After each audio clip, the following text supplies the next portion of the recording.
Hello everyone, welcome back to the channel.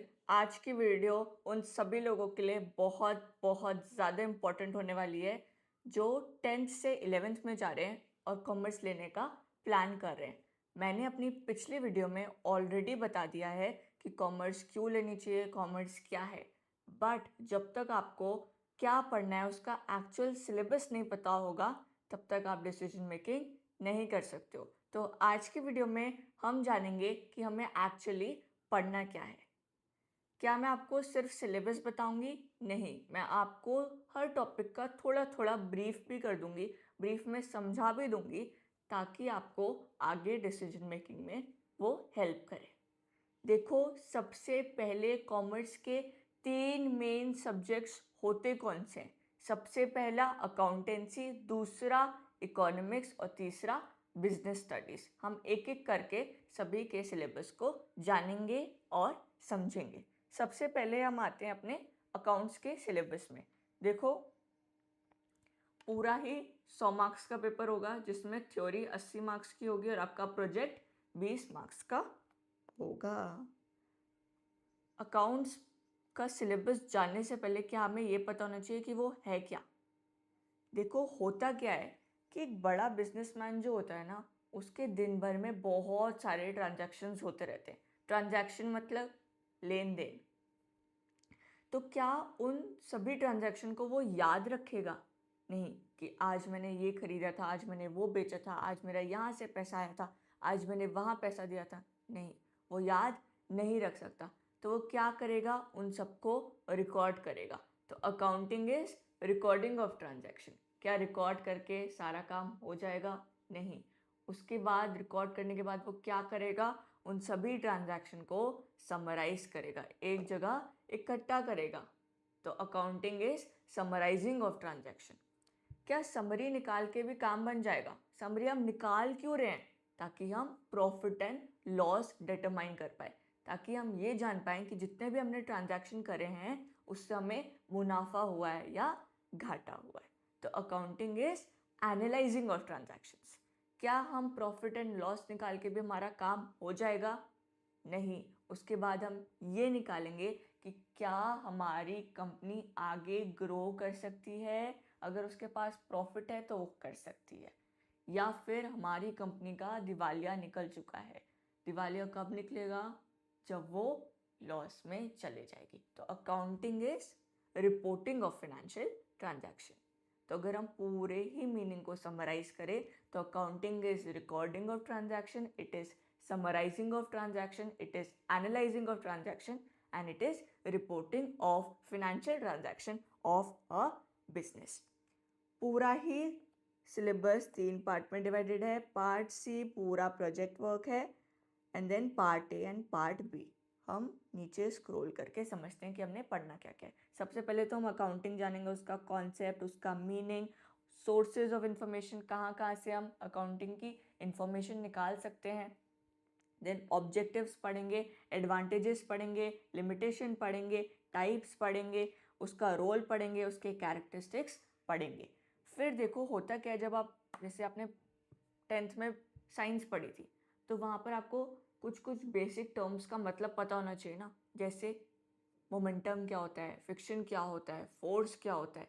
वैसे ही accounts में भी आपको कुछ कुछ चीज़ों का मतलब पता होना चाहिए, बेसिक टर्म्स का मतलब पता होना चाहिए, ताकि आगे आप जब बढ़ो, आगे आगे जैसे जैसे आप चैप्टर्स करो, आपके लिए आसानी हो हर चीज़ को समझना। तो इस चैप्टर में हम क्या देखेंगे? सारे ही बेसिक अकाउंटिंग टर्म्स को हम समझेंगे। फिर क्या आता है? फंडामेंटल अकाउंटिंग अजम्पशंस और गैप। गैप, ये वाला गैप नहीं, gap is generally accepted accounting principle. क्या होता है? नहीं समझ आया। देखो, हर जगह जहाँ पर भी मेस होने का संभावना है, जहाँ पर भी चीज़ें खराब होने की संभावना है, वहाँ पर हम रूल्स ले आते हैं। जैसे जब आप गाड़ी चलाते हो, जब आप गाड़ी रोड पे लेके आते हो, तो क्या आप कहीं पे भी गाड़ी को डाल देते हो? कभी भी यू टर्न ले लेते हो? क्या रिवर्स पे चला देते हो? क्या कभी भी कितनी भी स्पीड पे चला देते हो? नहीं, आपको कुछ रूल्स फॉलो करने पड़ते हैं। अब सोचो, अगर वो रूल्स ना होते, अगर ट्रैफिक लाइट ना होती तो कोई भी कहीं से भी आता और भिड़ जाता और चीज़ें क्या हो जाती, मैस। तो रूल्स क्यों लेके आए, ताकि चीज़ें स्मूथली वर्क करे। वैसे अकाउंट्स में रूल्स क्यों लेके आए, प्रिंसिपल्स क्यों लेके आए, गाइडलाइंस क्यों लेके आए, ये गैप को क्यों इंट्रोड्यूस करा, ताकि चीज़ें स्मूथली वर्क करें। समझना बहुत इजी है, बस टर्म्स थोड़े कॉम्प्लिकेटेड है, बट उनका मीनिंग बहुत ज़्यादा इजी है। फिर हम सारे कॉन्सेप्ट पढ़ेंगे कि हमने जो ट्रांजैक्शन को रिकॉर्ड करना है वो कैसे रिकॉर्ड करना है, किस बेसिस पे रिकॉर्ड करना है। फिर हम जीएसटी के बारे में पढ़ेंगे। जीएसटी तो आपको पता होगा, जब भी हम कोई चीज़ खरीदते हैं या कोई भी सर्विस लेते हैं, थोड़ा पैसा सरकार को भी देना पड़ता है, तो वो हमारा जीएसटी है। फिर हमारा अकाउंटिंग प्रोसेस आता है, ये मोस्टली हमारा प्रैक्टिकल पोर्शन है। इसमें हम बहुत सारी बुक्स बनाना सीखेंगे, जैसे sales book, purchase book, journal, purchase return book, sales return book. अभी नहीं समझ में आएगा, धीरे धीरे सब समझ में आ जाएगा। मैं सिर्फ आपको बता रही हूँ कि हम पढ़ने क्या वाले। फिर उसके बाद हम बैंक रिकन्सिलेशन स्टेटमेंट बनाना सीखेंगे। बैंक रिकन्सिलेशन स्टेटमेंट, रिकन्सिलेशन तो बोला भी नहीं जा रहा है, समझा कैसे जाएगा। देखो मैं आपको बहुत ही आसान वे में एक बार समझा देती हूँ कि होता क्या है। देखो दो टाइप की बुक होती है, एक होता है कैश बुक, एक होता है पासबुक। कैश बुक कौन मेंटेन करता है, बिजनेसमैन। वो अपने सारे ही कैश के ट्रांजैक्शन को कैश बुक में लिख देता है। पासबुक कौन मेंटेन करता है, बैंक।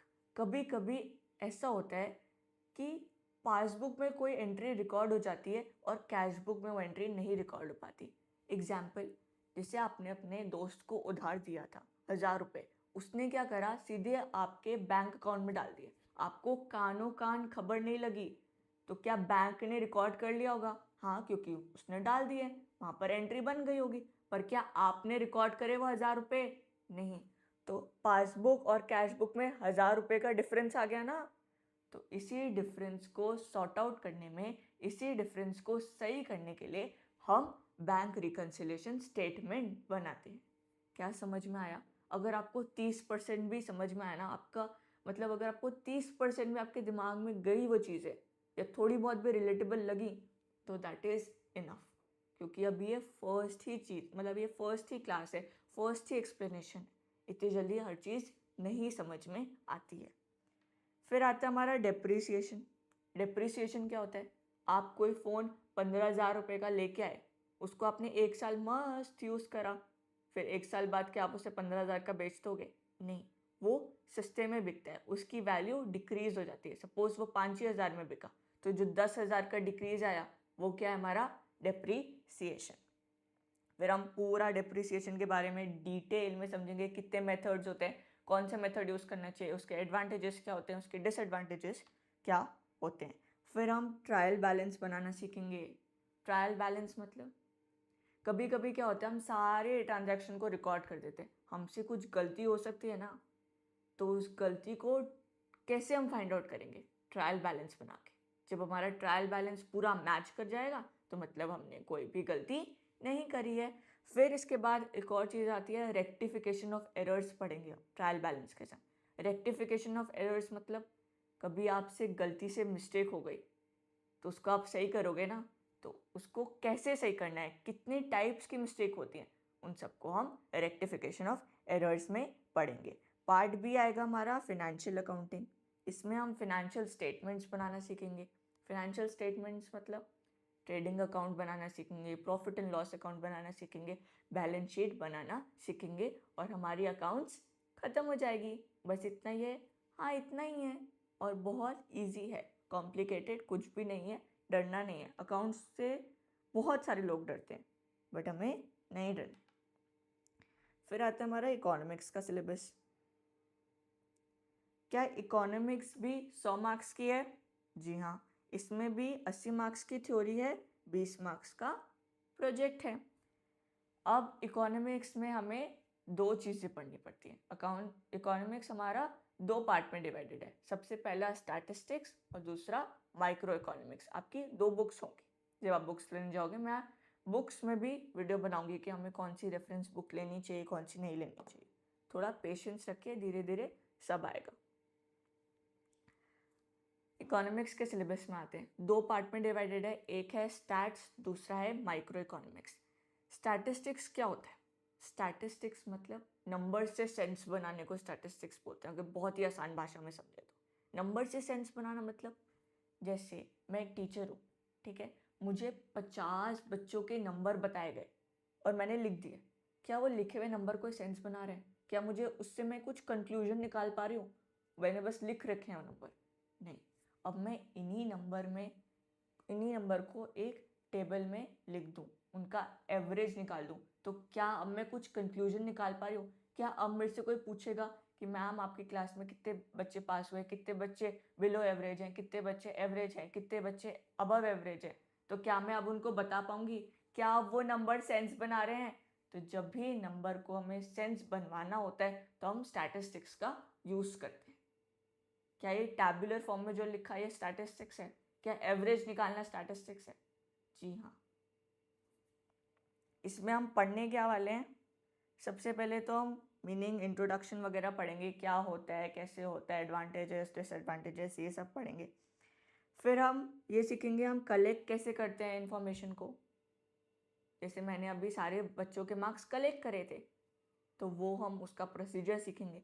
फिर ऑर्गेनाइज कैसे करते हैं, जैसे मैंने एक टैबुलर फॉर्म में उसे ऑर्गेनाइज करा था।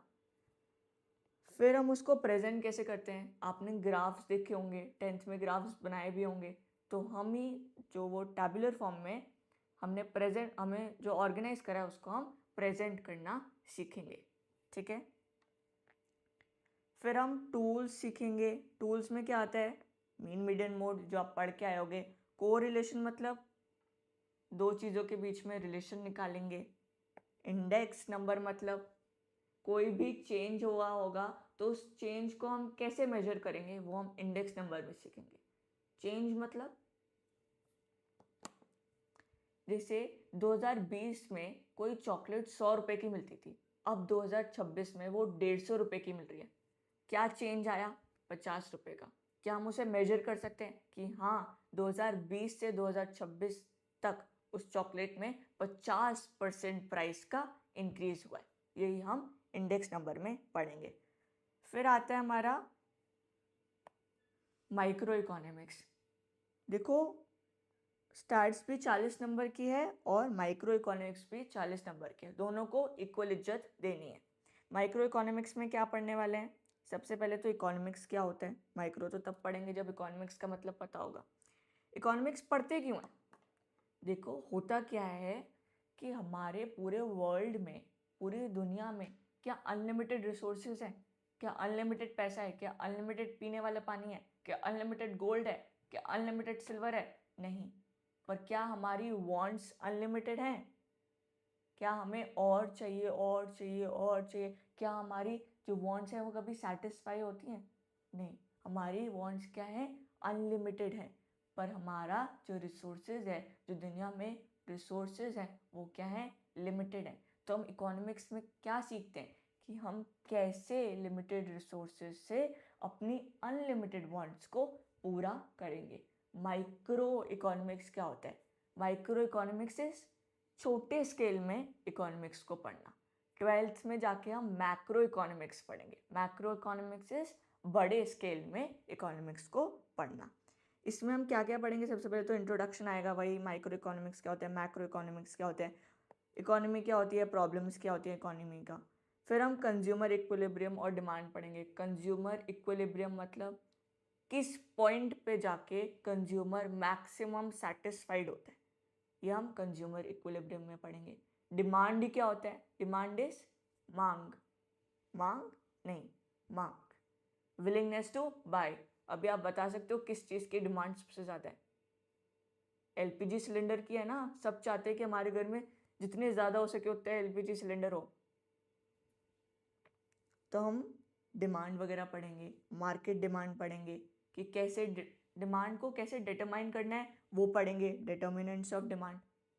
उसका हम स्केड्यूल बनाना सीखेंगे, उसका कर्व बनाना सीखेंगे, उसका स्लोप बनाना सीखेंगे, कैसे मूवमेंट होता है डिमांड में वो बनाना सीखेंगे। फिर आता है हमारा नेक्स्ट यूनिट सप्लाई, कि प्रोड्यूसर का बिहेवियर। हम तो कंज्यूमर थे, पर जो प्रोड्यूस कर रहे हैं चीज़ें, जो प्रोडक्शन प्रोसेस कर रहे हैं, उसका क्या बिहेवियर होगा, वो कब सप्लाई करेगा। फिर हम प्राइस डिटर्मिनेशन सीखेंगे कि कैसे मार्केट में किसी भी चीज़ का प्राइस डिटरमाइन किया जाता है। क्या ऐसे करते करते हमारी इकोनॉमिक्स भी ख़त्म हो जाएगी? क्या आपको डिफ़िकल्ट लगी? क्या आपको अगर थोड़ा भी समझ में आया तो क्या वो चीज़ रिलेटेबल लगी आपको? थोड़ी भी चीज़ें अगर अभी भी थोड़ी भी चीज़ें रिलेटेबल लग रही है ना, तो वो इजी है।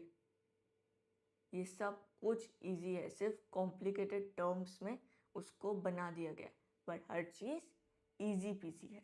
फिर हम आते हैं अपने लास्ट सब्जेक्ट में, दैट इज़ हमारा बिजनेस। ये अक्सर इजी सब्जेक्ट कंसिडर करा जाता है क्योंकि पूरा ही थ्योरी बेस होता है, पर इसको भी क्या इक्वल इज्जत देनी है क्योंकि ये भी 100 नंबर का आने वाला है, जिसमें थ्योरी हमारी 80 नंबर की है और प्रोजेक्ट वर्क हमारा 20 नंबर का है। प्रोजेक्ट के मार्क्स आपके टीचर के हाथ में। ये भी 2 पार्ट में डिवाइडेड है, part A and part B. Part A में हम बेसिक पढ़ेंगे बिजनेस के बारे में, पार्ट बी में हम थोड़ा स्टॉक मार्केट रिलेटेड चीज़ें पढ़ने लग जाएंगे। क्या क्या पढ़ेंगे वो समझ लेते हैं। सबसे पहले तो होता क्या है बिजनेस, ट्रेड क्या होता है, प्रोफेशन क्या होता है, उसकी हिस्ट्री में जाएंगे और वो सब समझेंगे। बिजनेस का मीनिंग समझेंगे, उसके कैरेक्टरिस्टिक्स समझेंगे, बिजनेस प्रोफेशन और एम्प्लॉयमेंट में डिफरेंस क्या होता है उसका कॉन्सेप्ट वगैरह समझेंगे। फिर हम क्लासिफिकेशन वगैरह देखेंगे, रिस्क के बारे में समझेंगे। फिर अलग अलग टाइप के बिजनेस ऑर्गेनाइजेशन क्या होते हैं उनके बारे में सीखेंगे। बिजनेस ऑर्गेनाइजेशन मतलब कभी कभी हम देखते हैं कोई चीज़ें, मतलब कुछ कुछ लोग अपनी कंपनी बनाते हैं, कुछ कुछ अपनी पार्टनरशिप फर्म बना देते हैं, कुछ कुछ लोग अकेले ही सोल प्रोप्राइटर की तरह काम करते हैं। तो हम वो देखेंगे फॉर्म्स ऑफ बिजनेस में। कंपनी के बारे में पूरा देखेंगे, फॉर्मेशन कैसे होते हैं कंपनी का वो जानेंगे। हम कैसे चॉइस करेंगे, हम कैसे चूज़ करेंगे कि हमें कौन सा बिजनेस ऑर्गेनाइजेशन में जाना चाहिए, क्या क्या कंप्लायंस करने होते हैं किसी भी बिजनेस ऑर्गेनाइजेशन में जाने के लिए, वो सब देखेंगे। Private, public and global enterprises के बारे में समझेंगे कि वो क्या होते हैं, उनके किस किस का क्या क्या फ़ायदा है, किस किस का क्या क्या डिसएडवांटेजेस हैं, वो देखेंगे। फिर हम बिजनेस सर्विसेज जैसे बैंकिंग की सर्विसेज के बारे में पढ़ेंगे, इंश्योरेंस की सर्विसेज के बारे में पढ़ेंगे इस चैप्टर में। फिर इमर्जिंग मोड्स ऑफ बिजनेस, जैसे ई बिजनेस आ रहा है तो ई बिजनेस कैसे डिफरेंट है ट्रेडिशनल बिजनेस से, वो हम सीखेंगे। सोशल रिस्पॉन्सिबिलिटी पढ़ेंगे, क्या कोई भी कंपनी जो प्रॉफिट कमा रही है, जो हमारे देश में खड़ी हुई है, क्या उसकी हमारी टुवर्ड्स कोई सोशल रिस्पॉन्सिबिलिटी है कि नहीं, उसको हम सोशल रिस्पॉन्सिबिलिटी वाले चैप्टर में पढ़ेंगे। फिर हमारा पार्ट बी आ जाएगा, इसमें हम स्टॉक मार्केट रिलेटेड चीज़ें पढ़ेंगे, जैसे इक्विटी शेयर्स क्या होता है, प्रेफरेंस शेयर्स क्या होता है, ये सब हम सीखेंगे। फिर हम बोरोइंग्स में भी जाएंगे कि कैसे कैसे बोरोइंग्स करते हैं, डिबेंचर्स कैसे इशू करते हैं, ये सब हम इस चैप्टर में सीखेंगे। फिर हम स्मॉल बिजनेस एंड एंटरप्राइजेस, जैसे आपने सुना होगा एमएसएमई होता है, उन सब के बारे में हम इस चैप्टर में सीखेंगे। फिर हम इंटरनल ट्रेड में आएंगे। इंटरनल ट्रेड क्या होता है, जैसे होलसेल का बिजनेस कोई करता है तो वो कैसे करता है, रिटेल का बिजनेस कोई करता है तो वो कैसे करता है, होलसेल ट्रेड कैसे होती है, रिटेलर ट्रेड कैसे होती है, ये सब हम इस चैप्टर में समझेंगे। और फिर हमारा लास्ट चैप्टर आ जाएगा, दैट इज़ इंटरनेशनल ट्रेड। इसमें हम एक्सपोर्ट के बारे में सीखेंगे, इंपोर्ट के बारे में सीखेंगे, और ऐसे ही सीखते सीखते बढ़ते बढ़ते हमारी बिजनेस भी ख़त्म हो जाएगी। हमारे तीनों ही चैप्टर्स कंप्लीट हो गए। लोग क्या करते हैं, बिजनेस को सबसे ज़्यादा कम भाव देते हैं और लास्ट में रिग्रेट करते हैं क्योंकि थ्योरी इतनी आसानी से याद नहीं होते। तो इसको भी आपको फुल इज्जत देनी है क्योंकि ये भी 100 नंबर का है। अगर ये 50 नंबर का होता तो मैं आपको फिर भी बोलती कि हाँ आप इसको कम भाव दो, बट फुल इज्जत सारे ही सब्जेक्ट्स को देनी है। अब मैं नेक्स्ट वीडियो 12th के, पहले तो 12th का सिलेबस पे लाऊंगी और फिर मैं लाऊंगी कि आपको कौन सी बुक्स यूज़ करनी चाहिए, कौन सी रेफरेंस बुक्स सबसे बेस्ट होती है। मेरे पास सारी हैं तो मैं सभी का आपको प्रोज एंड कॉन्स बताऊंगी कि इसमें ये चीज़ सही है, इसमें ये चीज़ गलत है। तो आगे चैनल में बने रहिए, ठीक है। और अगर आपने अभी भी सब्सक्राइब नहीं करा है तो सब्सक्राइब करिए। अगर आपको वीडियो अच्छी लगी, आपको कुछ भी समझ में आया हो कि हाँ मुझे थोड़ा बहुत तो रिलेटेबल लगा, थोड़ा बहुत चीज़ें तो समझ में आई, तो आप वीडियो को लाइक भी करो, उसमें कमेंट ऐड भी करो कि हमें ये दिक्कतें हैं, तो मैं उस पर भी वीडियो बनाऊंगी।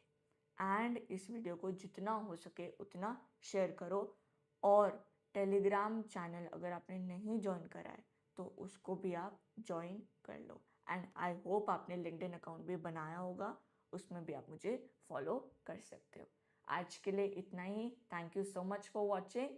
सी you in the next video. Bye and all the best. और बहुत ही रैशनली डिसीजन लेना कि हाँ मुझे करना चाहिए, हाँ मुझे इसमें जाना चाहिए, क्या मुझे कॉमर्स ऑप्ट करनी चाहिए, क्या मुझे साइंस ऑप्ट करनी चाहिए।